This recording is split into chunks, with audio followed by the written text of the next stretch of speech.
This is Olanoff from TechCrunch, and I'm here with someone very special today. This past weekend, I attended something called DroneGames. It's the first ever. Basically, it's a bunch of hackers and geeks coming together and making these drone helicopter things do all kinds of wild stuff. Anything from following faces in a crowd and taking pictures and tweeting them to very advanced stuff. And I have the creator of DroneGames here, Christian Sanz, and he's been nice enough to join us, and welcome. Welcome, thank you. Yeah, so tell us a little bit about DroneGames and how it started and your interest in AR drones. So DroneGames started, it came out of another community named Nodecopter. Okay. This guy named Felix, he's one of the core engineers of Node.js. He basically hacked one of these drones, and created a library that we can actually use to code against them. Mm-hmm. So before that, I mean, people weren't able to do any of that stuff. Right. Like before you bought this wasn't built for hackers. It was built for consumers. Mm. And they have little remote controls. I mean, it's a very advanced remote control little copter, but it wasn't built for us, you know. So he changed that. He basically wrote a UDP layer mm-hmm. that we can program against it. Right. So and at what point were you like, this needs to be a thing or a group or a competition like it became?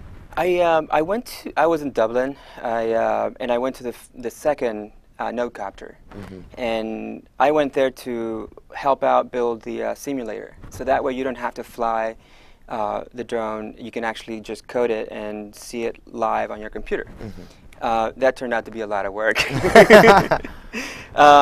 So I was there and I saw the community. I just saw the videos from the first one that happened in Berlin. Okay. And I thought it was really cool. Substack, the guy who won, yes, he actually built a Torero. It's a drone, and I'm going to send you the video. It's basically a drone that follows a red color, and he just plays as a Torero. That's pretty amazing. It's pretty cool. But anyways, I saw that when I attended. I was just fascinated. Mm-hmm. You know, I just love the fact that, you know, now we can actually program these things, do facial recognition, navigate them, make them do stuff in a program way rather than just like as a remote control. And I think most consumers they hear the word drone and they think military usage. They think it's coming into my bathroom and watching me.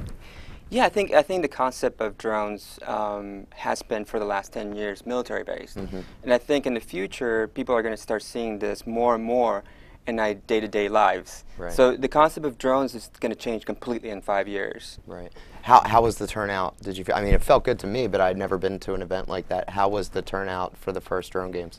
Considering that the community is just getting started in San Francisco, mm-hmm. unbelievable. We had to turn down a lot of people. Right. And the amount of people who wanted to come see this thing fly around, you know, the programmers doing stuff with it. There were kids there. Yeah, there were kids. Yeah. Right. There were kids flying. You know, yeah. my kid, my 4-year-old, I actually have them. I try to teach him how to program too. Right. Wow, that's awesome. Yeah.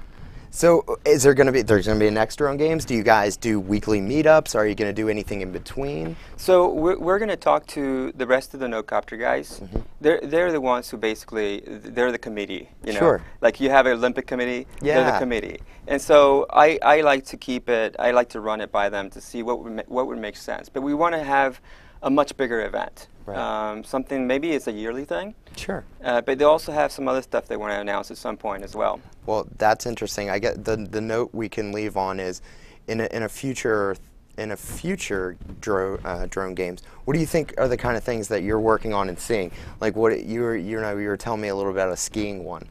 So so out of this, like a lot of developers are coming up and with different ideas. Mm-hmm. You have people who are, you know, like myself, we're like crazy coming up with ideas for everything, right? Right. And so a couple of guys, and this sort of thing sparks out of just being part of this kind of community. Right. So we were just sitting down, wouldn't it be cool if we're going down the slopes and we go snowboarding and we code one of these guys to follow us, you know? So rather than just holding the camera or just putting a camera on your head, right.